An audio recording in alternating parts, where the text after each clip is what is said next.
Guys माझी पण ओळख आता ब्लॉगरचं नावानं झालीच वाटते. So hello guys, welcome back to my blog. तर मला जायचं होतं मार्केटमध्ये. कोणत्या तर तुम्हाला समोर माहीतच पडेल.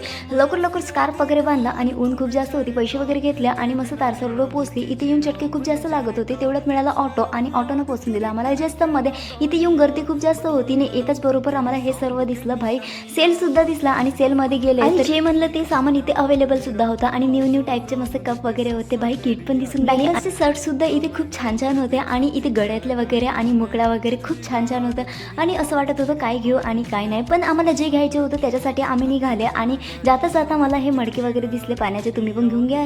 आणि मग फ्लॅश करणं तर बनतं आणि जे आम्हाला घ्यायचं होतं ते आम्हाला काही लवकर मिळत नव्हतं. त्यासाठी आम्ही खूप जास्त घुमत गेले आणि मंडीमध्ये तेव्हा पोहोचले माहीतच नाही. फटकता मी पोहोचली चायनीज सेंटरवर. आता इथून पेटपूजा करणं तर बनत आहे आणि खूप दिवसानंतर मी हे सर्व खाणार होती म्हणून मी पोट भरून खाऊन 6 वाजताच्या टायमामध्ये इथे गर्दी सुद्धा खूप झाली होती आणि मग जेस्तमवर पोहोचले आणि ऑटोचा वेट करायला लागले. पण ऑटो काही मिळत नव्हता. नंतर ऑटो मिळाला आणि इथे एक ताई दिसली जे म्हणाली तुम्ही ब्लॉगर आहे ना कनांचे. मी म्हटलं हां मी कनांचीच आहे. त्यांनी माझी आयडी वगैरे सर्च करून अशी ओळख मिळाली तर दिल गार्डन होऊन जातो आणि तेवढ्यात पोहोचली मी कनांमध्ये आणि इथला सनसेट खूप छान वाटत होता.